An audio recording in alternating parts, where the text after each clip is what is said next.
ഇപ്പോ വേറെ ചോദിക്കുക, അതായത് ഇപ്പോ സിബിൻ സിബിൻ ഇവിടെ നിന്ന് മാനസിക പ്രശ്നം മൂലം ഇറങ്ങിപ്പോയി, അല്ലെങ്കിൽ അസ്വസ്ഥതകൾ മൂലം ഇറങ്ങിയപ്പോൾ മാരാര് പറഞ്ഞു ഇവന് ഡ്രഗ്സ് കൊടുത്തു, അല്ലെങ്കിൽ ഡിപ്രഷനുള്ള ഡ്രഗ്സ് കൊടുത്തു, അങ്ങനെയാണ് ഇവനിത് ഈ മനഃപൂർവ്വം ഇറക്കി വിട്ടു എന്നൊക്കെ. എനിക്ക് തോന്നുന്നു ഹനാൻ ഏകദേശം വളരെ കുറച്ച് നാളുകൾ മാത്രമാണ് ബിഗ് ബോസിൽ നിന്നത്. അതിനുശേഷം ശാരീരിക അസ്വസ്ഥതകൾ മൂലം ഹനാനും ബിഗ് ബോസ് വിടേണ്ടി വന്നു. അപ്പോൾ ഹനാൻ ഇതുപോലൊരു ട്രീറ്റ്മെന്റ് കിട്ടിയിട്ടുണ്ടോ? മീൻസ് ഡ്രഗ്സ് കിട്ടിയിട്ടുണ്ടോ? അല്ലെങ്കിൽ ബിഗ് ബോസ് ഡ്രഗ്സ് നൽകിയാണോ ഹനാനെ മനഃപൂർവ്വം ഇറക്കി വിട്ടതാണോ? എന്നെ ഒരിക്കലും മനഃപൂർവ്വമായിട്ട് ഇറക്കി വിട്ടതല്ല. എന്റെ ഇപ്പോ നമ്മൾ തുടക്കത്തിൽ ഇൻട്രോ ഒക്കെ ഷൂട്ട് ചെയ്യുന്ന സമയത്ത് ജിമ്മിന്റെ ഷൂട്ടുകൾ കുറച്ചധികം നടത്തി.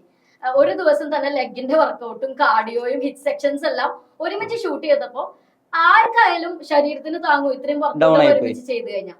അപ്പൊ അവർക്ക് ഷൂട്ട് ചെയ്യാനുള്ള തിരക്ക് കൊണ്ട് നമ്മൾ ഷൂട്ട് ചെയ്യാൻ വേണ്ടി സഹകരിച്ചു എടുത്ത് പോയി.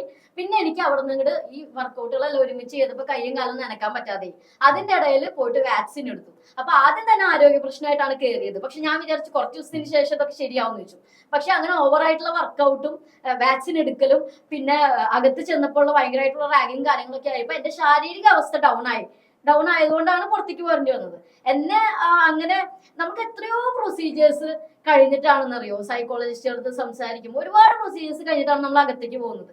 അപ്പൊ അങ്ങനെ ഒരു സാഹചര്യത്തില് നമ്മളൊരു വയ്യാതെ വന്നിട്ട് ഹോസ്പിറ്റലൈസ്ഡ് ആവുന്ന സമയത്ത് ഇത്രയും റെപ്യൂട്ടഡ് ആയിട്ടുള്ള ഒരു ചാനല് നമ്മുടെ ശരീരത്തിൽ ഒരു ഡ്രഗ് ഇൻജെക്ട് ചെയ്യാന്ന് പറഞ്ഞു കഴിഞ്ഞാൽ ആ രീതിയിലുള്ള ഒരു ഇല്ലീഗൽ ആക്ടിവിറ്റിയും ചെയ്തിട്ട് ഈ അതോറിറ്റിക്ക് എന്ത് നേടാനാണ്?